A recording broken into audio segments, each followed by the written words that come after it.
Hello viewers, and welcome back to the channel. Now, is it time for me to sell my 2-year-old Giant TCR Advanced Pro and buy the new one that launched 2 weeks ago and which I rode in Taiwan? And the link to that video is up above and down below in case you missed it, but hopefully you've all seen that video and I share my experience of riding the amazing roads in Taiwan, and there's a factory tour coming very soon as well. So new bikes are better, right? Lighter, stiffer, faster. And that was definitely the case with the new TCR compared to the one we have here. But are the changes and improvements enough to tempt me away from this bike to sell it, part X it for a new version? Well, I'm not sure. I'll admit that heading into that launch, I was expecting a lot, perhaps too much. And while the new bike is lighter, it's stiffer and it is more aero, so by all measures a better bike, the improvements aren't a big step forward. It's really marginal gains at its most marginal. And perhaps my expectations around the improvements from that new TCR were unrealistic. We are at a point where road bikes are very good and have been very good for a number of years now. So perhaps expecting a big leap forward in aero or weight were a bit unrealistic, but we've seen what is possible with a Specialized Athos in terms of weight, and also weight and aero with a Tarmac and other examples from Cannondale, Canyon and so on. Now I can't really compare this bike to a TCR SL because different roads, different environments, different weather conditions and different specifications, but I am hoping to get my hands on a Pro version of the new TCR and do a more head-to-head comparison, old versus new, and really examine the differences and what they actually mean when you ride both bikes side by side. So in the meantime, I thought I'd come out for a little ride on my trusty TCR, really acquaint myself with the bike, remind myself how it rides, because I haven't ridden it for the last few weeks due to other test bike commitments and traveling. But it's a bike I've been riding, living with for the last 2 years or thereabouts. I built it custom from the frame set with the then new SRAM Rival Axis group set. A bike you've probably seen on the channel quite a lot in that time. Now this is only my second ride since getting home from Taiwan due to family commitments and being ill. And it's nice to be back on familiar roads in more familiar weather. The heat and humidity almost literally killed me in Taiwan. It was so hot and it's so humid, it's so sweaty. I've never seen my heart rate go that high, well, in a very long time. So a bit of a shock to the system. So back in winter clothing, it's windy as hell and the rain has thankfully subsided. The other remarkable thing about Taiwan, I really enjoyed my experience on the island, were how good and how smooth the roads were. Couldn't believe how silky smooth the roads were everywhere. And being back in my local roads, well, they're a lot rougher, very coarse tarmac. So that's a big difference from riding a new TCR SL in Taiwan versus riding my old bike here. And the other big difference is, of course, I was riding a very spangly, very expensive, top of the range TCR SL with dual race and those amazing new Max wheels. Whereas here I'm on a Pro SRAM Rival Axis and generally lower components and a higher weight. But riding that new bike and riding my old bike today got me thinking, are new bikes really that much better and worth buying? Sort of the topic I want to share with you and get your thoughts on it by leaving a comment down below. Now we all know new bikes are better, faster, lighter, stiffer, because nobody wants a heavier, slower, more flexible bike, do they? But how much that better is better than the bike you're currently riding is another matter. Totally personal, based on your own reason for buying bikes and upgrading. And of course, some people are early adopters with bikes, cars, smartphones, and will rush out and buy it. And while I'm optimistic about new technology, I love advances and innovation, I'm much more pragmatic when it comes to spending my own money. So I certainly won't, personally speaking, rush out and buy a new thing, a new bike, just because it's better. And riding my bike today, well, I still love how it rides. It still rides so nicely. Yeah, it's not the lightest bike in the world, but the weight is definitely not a limiting factor on the climbs. That's definitely my legs. And what a lovely day it's turned out to be. The rain has stopped, sun is out. I'm cruising along with a slight tailwind. Been hammering against a headwind for a while. The roads are wet, very wet. Look at that water. Hopefully spring is just around the corner.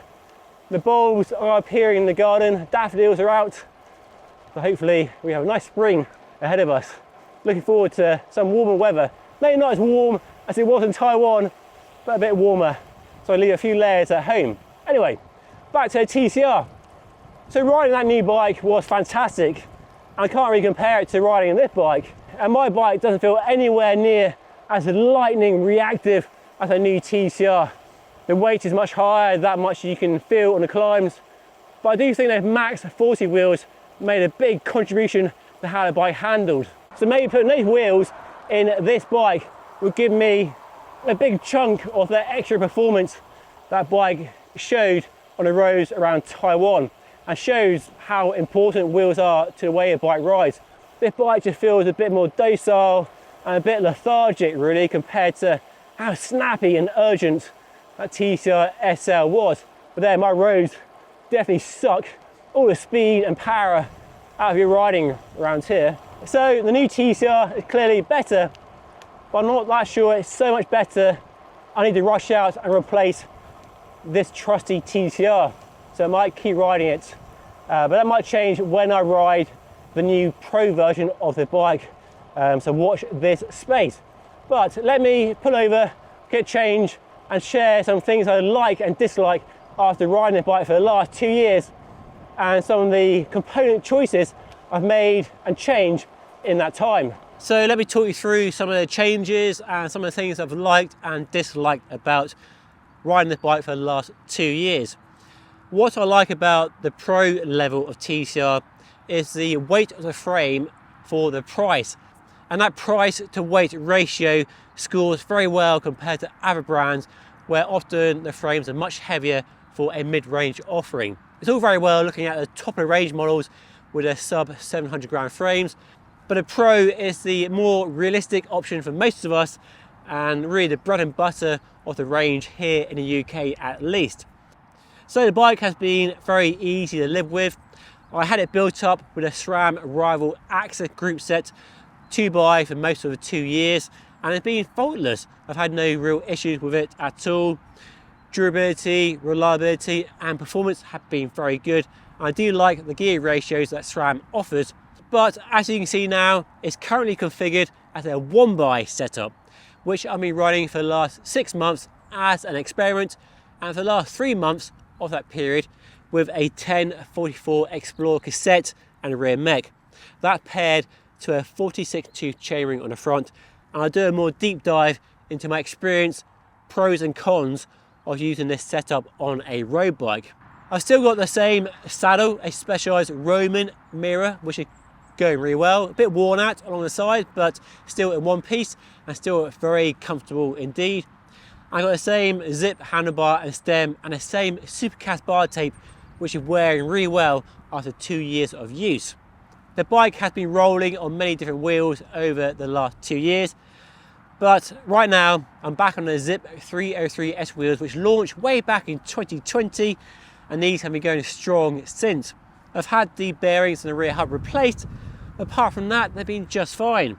Currently I'm running a Vittoria Corsa neck tire in a 28mm width, a bit more durability and puncture protection than the Corsa Speed and Corsa Control. So a good option for winter riding when the roads are a bit grittier and slipperier. And I'm happy to report that the press fit bottom bracket hasn't caused any issues at all. No squeaking, no creaking at all. And currently I have a ceramic speed bottom bracket in there, and it spins very nicely indeed. The headset bearings are still in good condition. They're still the original bearings from 2 years ago, so no problems there. In fact, I'm really struggling to find any negatives with this bike in my 2 years of riding it, but there is one tiny niggle, and it's a rubber grommet that holds the brake hose into the down tube that keeps falling out. That is really annoying and the only issue with the bike.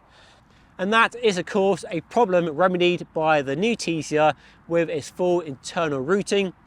But personally, I don't mind the external routing, but it's clear from all the comments on the TCR, on all the different videos I made in the past 2 years, that the lack of internal routing has been a deal breaker for many people, hence why Giant have given you internal routing on the new bike. So it's been 2 years of happiness riding this Giant TCR Advanced Pro, but will the new version be good enough to tempt me away from the bike and sell it and upgrade? Well, time will tell. That video is hopefully coming in the next 4 to 5 weeks, so make sure you subscribe if you want to see that. But in the meantime, let me know what you think of the dilemma of keeping or upgrading to a new version of the bike you currently have by leaving a comment down below. And make sure you watch my review or first ride of that brand new TCR by watching the video right here to find out how I got on in the heat and humidity of Taiwan.